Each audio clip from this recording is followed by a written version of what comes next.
On the line to get started in federal politics is Senator Sarah Henderson. Senator, good morning. Thanks for being on the program.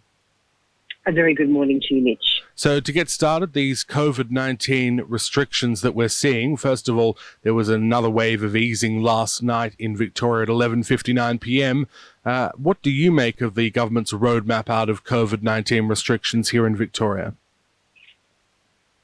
Well, Mitch, a very good morning to you, and I hope all of your listeners are staying safe and well at what I know is a very difficult time. And it's certainly the case that we are seeing these numbers come down quite dramatically in terms of the massive community spike in Melbourne. And that is terrific news, and we have always put the health of Victorians and Australians first and foremost. But in doing so, we have been concerned about some of the issues with the management of the coronavirus in Victoria. As you know, around the country, we are doing exceptionally well and we can be rightly proud.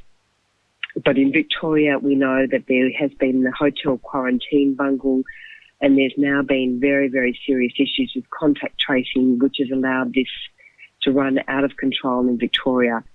And the only way that we've been able to reverse that is effectively to place all Melburnians into home detention by placing this incredibly draconian curfew on Melburnians. But it's not just that, Mitch. I think there's a lot of concern that there's been inconsistent and arbitrary restrictions which have driven thousands of businesses off the cliff. And I think, as we know, and we can see the stories every single day of the hardship this is causing, we have been concerned that the roadmap is not right, and it is more of a journey of despair. And that's why earlier this week, Mitch, I called on Daniel Andrews and the Andrews government to urgently revise the roadmap and also to overturn or revoke the curfew, which in fact is not even necessary according to the Chief Health Officer. And that's why there's been this issue with not complying with human rights, international human rights law. So, look, we've got a lot of complex circumstances in Victoria, and we've just got to make sure, Mitch, that we can get through this focusing on saving lives and livelihoods, and that is absolutely imperative. And of course, the Premier says if you ease restrictions earlier, you won't be opening up, you're just starting the third wave of COVID-19 in Victoria. So I'm guessing that's why he's justifying the continuation of that curfew in Melbourne. Well, actually, he has said that, but he's also contradicted himself because, for instance, I raised in the Parliament last week the issue of pet groomers who were prohibited from working. So that's just an example. Now, he's actually now changed the rules in relation to pet grooming and also in relation to beauty salons in Melbourne, and they are now able to open up earlier than had originally been scheduled. But we've still got this bizarre situation where if you are a gardener working on your own, like Jim's Mowing runs many hundreds of different gardeners, you cannot work. But if you work for a council, you can work as a gardener in a group. So, look, already the Premier has revised his roadmap, but it's not sufficient enough because if people can't work and they can't earn a livelihood, it causes not just enormous financial hardship, but an enormous mental health hardship. And we know, of course, we're spending as a federal government billions of dollars into Victoria, supporting Victorians with JobSeeker and JobKeeper and the cash flow boost and all of the other initiatives, the early release of superannuation. So we are investing very, very heavily in Victoria to keep Victorians afloat. But we do need to see this roadmap more urgently revised to keep people's livelihoods intact and also their mental health, and to rectify what has been, according to the Treasurer, and he said it first, what has been the biggest public policy failure we have ever seen by any state government. I saw on Twitter that you retweeted a photo of Queen Victoria Market yesterday. It had a number of police going through it, and there's been a number of arrests, from what I understand, there because of the protesters that disrupted people going about their normal shopping. What's the appropriate level of policing for dissent on this? Because with the Black Lives Matter, you made comments suggesting that it sent the wrong message, that it perhaps wasn't more strictly enforced, that people can't go out and protest. Do you think they've gone overboard in this instance? Mitch, the rule of law in our country requires the consistent and certain application of the law. And we saw none of this with the Black Lives Matter protest on the 6th of June. 10,000 people protested. No one was fined. There was minimal police presence. The police did not take this matter to the Supreme Court to get an injunction, like what happened in New South Wales. And this is very much, this absolutely falls on the shoulders of the Premier and the Police Minister. And so my tweet yesterday was, could Lisa Neville, the member for Ballerine and the Police Minister, please explain to Victorians why it is necessary that police are attending and running through the market in riot gear in a way that, again, is disproportionate, I believe, to what has occurred. Now, I do not in any way endorse any protest for any reason. I've made that very clear. But we can't have one protest where it's okay and only 3 people, the organisers, get fined and 10,000 people are allowed to protest, and then have the situation we had yesterday. Victorians expect from their government that the laws will be administered equally, and it's no different to Zoe Bueller, the pregnant woman who was arrested and handcuffed in her own home after she made a post on Facebook. And in fact, there's now even a question under the law as to whether that was even, unlawful.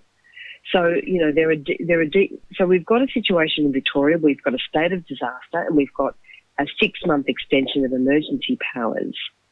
And yes, we have seen the situation already where the health officer, the chief health officer, has said we don't require a curfew. We don't require some of these rules and laws made under the state of emergency.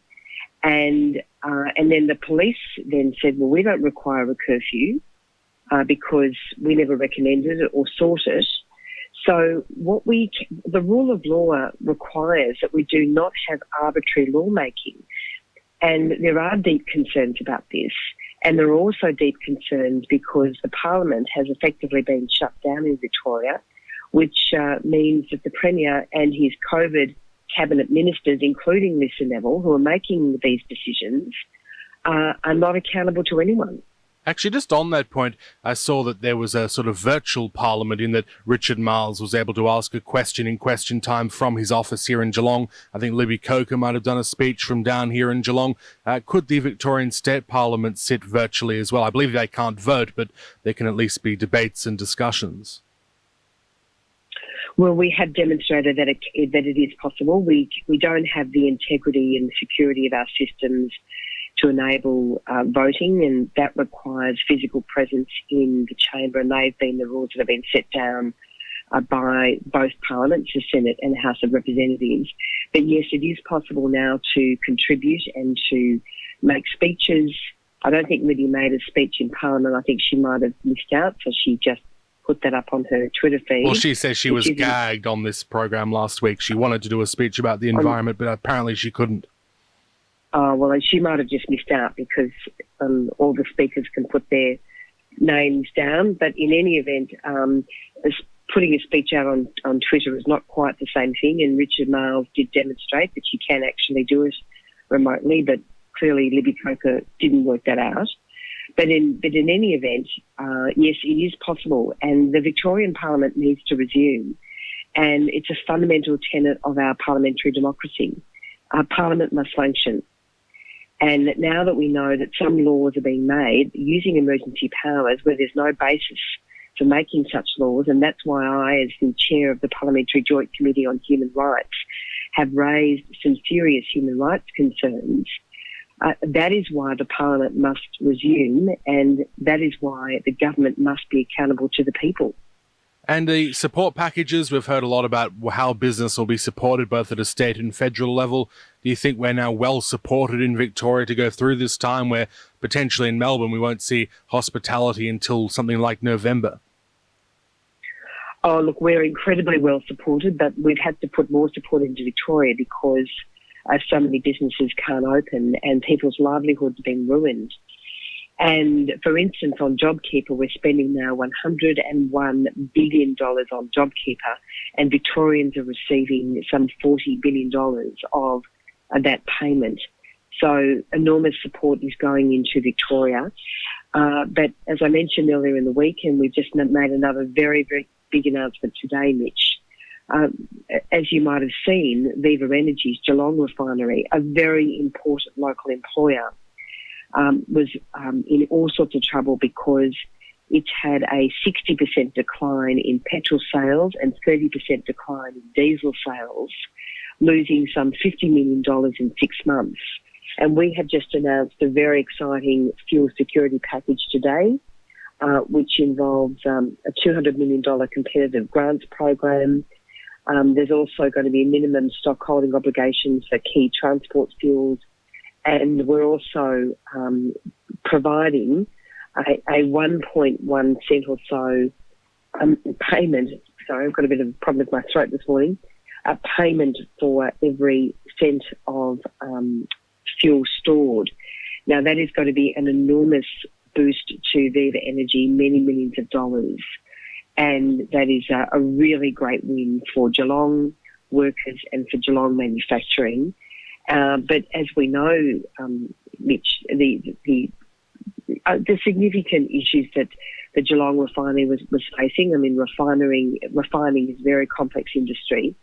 They were made so much worse because they were losing so many millions of dollars because, of course, Melburnians and Victorians really can't get into their car. The whole aviation industry has been shut down. And, of course, their sales had absolutely plummeted. So this is a huge win, this huge announcement we've made today. And now it's up to the Victorian government, and I called on Daniel Andrews early in the week, it's up to the Victorian government to come up with some support. Not only are we providing this fuel security package, but Viva Energy is receiving $2.5 million a month in JobKeeper payments. But one of the issues that the refinery is facing is that the channel is too shallow, and this has been an issue for 5 or 6 years, because they can't bring in a full load of crude oil when they bring their cargo ships in. That's costing a lot of money per year, some $20 million. And yet we've seen Labor and Daniel Andrews sit on their hands on this for about 5 or 6 years. And that needs to be urgently remedied, along with some urgent financial support from the state Labor government. People are asking me, where is the money coming from? Like the $101 billion that you said for JobKeeper. We're going to be paying that back off for many, many years to come once this is over, aren't we? Mitch, we are, and there is no question about the fact that we've had to go into substantial debt to provide Australians with this economic support at this time. But there was no option, and I am really proud of how the Morrison government has stood up and stood by Australians at this incredibly difficult time. We have had to invest many billions of dollars, but this is a once-in-a-century pandemic. We have never encountered this in our lives before, and we have had to step up and stand by Australians, and we have the back of Australians, and that's why we have made the decisions we have made.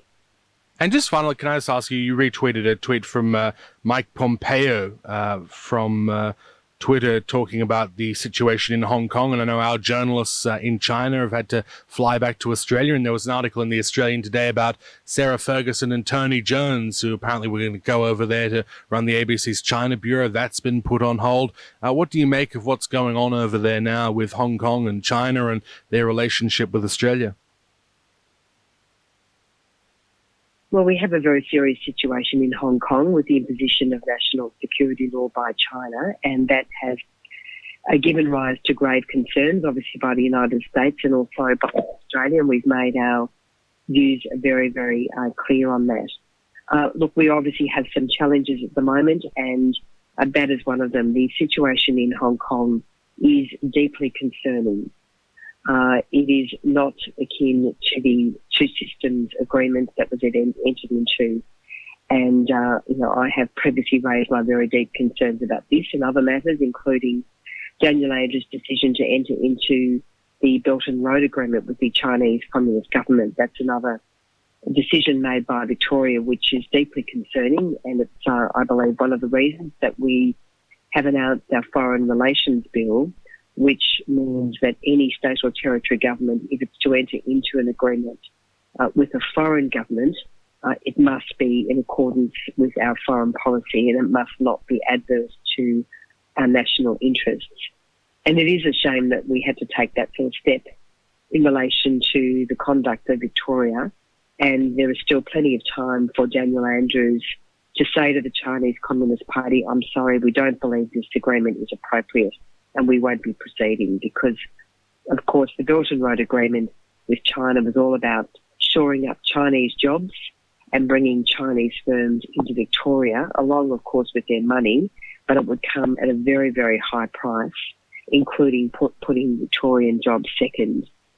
And so it was a very dangerous and reckless decision of Daniel Andrews, and there is still time for him to cancel that agreement. Thank you very much for being on the program this morning. Always good to catch up, and we'll talk to you again next month. Yeah, great to talk to you as always. Thank you so much, Mitch. Thank you very much, Sarah Henderson there, Senator for Victoria.